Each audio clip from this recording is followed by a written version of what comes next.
Olá, eu sou Ângelo, professor de Biologia, aqui no estúdio da TV Passionista para mais um episódio da nossa série Biomas do Brasil.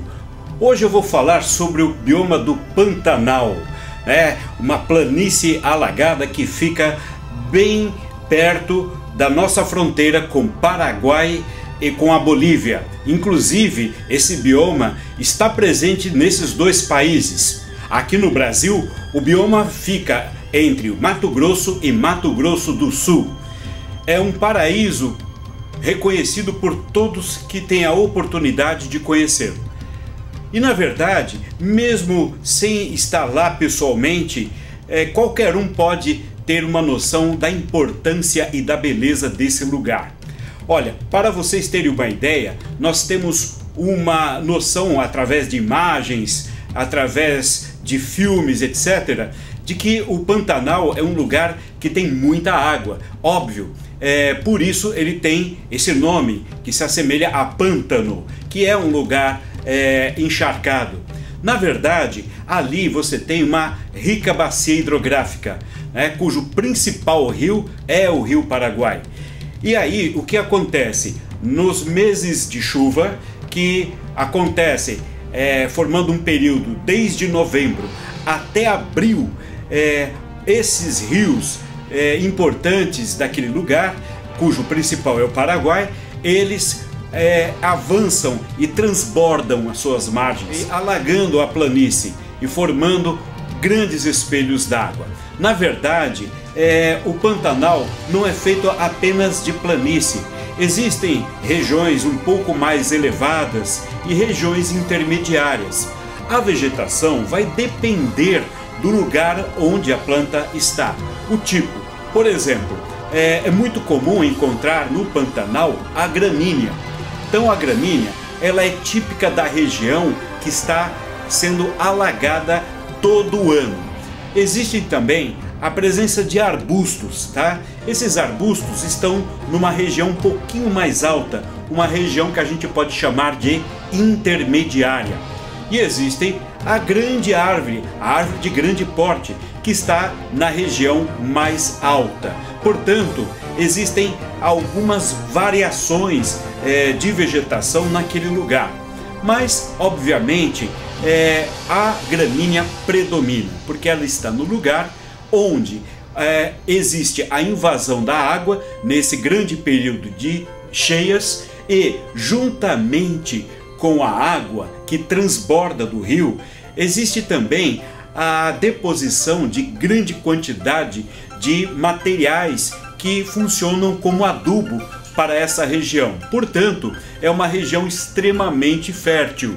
Existe nesse lugar uma situação favorável para a criação de gado, porque existe um pasto natural, assim como o que eu falei na época em que nós estávamos discutindo os pampas. Só que nesse caso, esse grande pasto natural, ele não é permanente, pois quando ele é invadido pela água, ele torna-se impróprio para o gado, o que faz com que os criadores de gado tenham que conduzir os seus animais para uma região mais elevada, para evitar transtornos de doenças que podem ser causadas e da presença de alguns predadores que se favorecem da água. Por quê?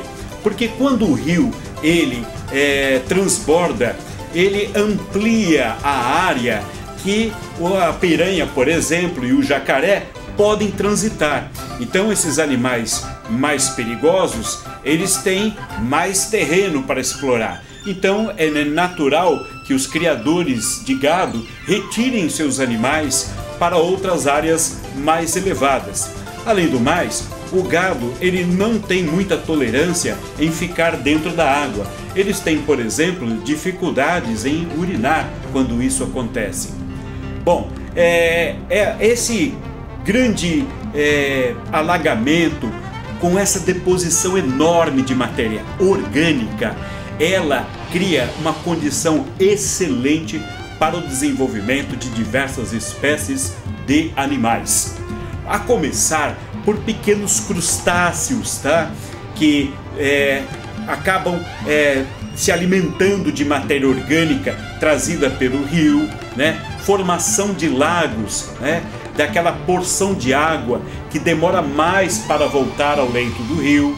Isso atrai uma infinidade de animais que vão se alimentar num verdadeiro banquete de pequenos alimentos, que aí acabam alimentando uma cadeia alimentar que é muito rica. Nós podemos encontrar, por exemplo, dentro desse bioma, répteis como o jacaré do papo amarelo, a sucuri, a jiboia, né? Não são necessariamente serpentes venenosas, elas não causam envenenamento dos animais, elas matam os animais por sufocamento, né? Então, esses animais como a sucuri, por exemplo, é uma cobra tradicional daquela região, né? Alguns peixes, como o caso da piranha, que é um predador que inclusive é uma das causas do recolhimento dos animais na época das cheias, né? Ela se alimenta de material em decomposição às vezes, mas a preferência dela é por animais que ainda estão vivos, né? Ou se alimentam de carcaça ou até de animal vivo que esteja, por exemplo, ferido. Já ouviram falar daquela história de boi de piranha? Pois é, muitas vezes para que o criador de gado atravesse o seu rebanho por um rio que esteja com presença de piranhas, ele acaba causando um ferimento num boi que está doente ou velho e acaba fazendo com que esse animal entre na água, atraindo as piranhas para comer o boi, matá-lo e comê-lo. Enquanto isso, eles conseguem atravessar o rebanho por um outro lado, né? E o boi, infelizmente, acaba morrendo para distrair as piranhas e salvar o restante dos animais. Além da piranha, peixes como pintado e dourado também são característicos daquele lugar. Existem também mamíferos, tá? A onça pintada, muito conhecida, famosa e temida nesse ecossistema, é um grande predador daquele lugar. Existe também o macaco prego, tá? Daquelas regiões principalmente mais elevadas, onde os vegetais oferecem um bom abrigo para eles também. Pássaros, como por exemplo o tuiuiu, que é famosíssimo naquele bioma. Você tem as emas, que são também encontradas no bioma do Cerrado, mas que são aves grandes, né, que se assemelham a avestruzes, mas são adaptadas ao continente sul-americano, basicamente, né? E também nós podemos encontrar os tucanos também, né?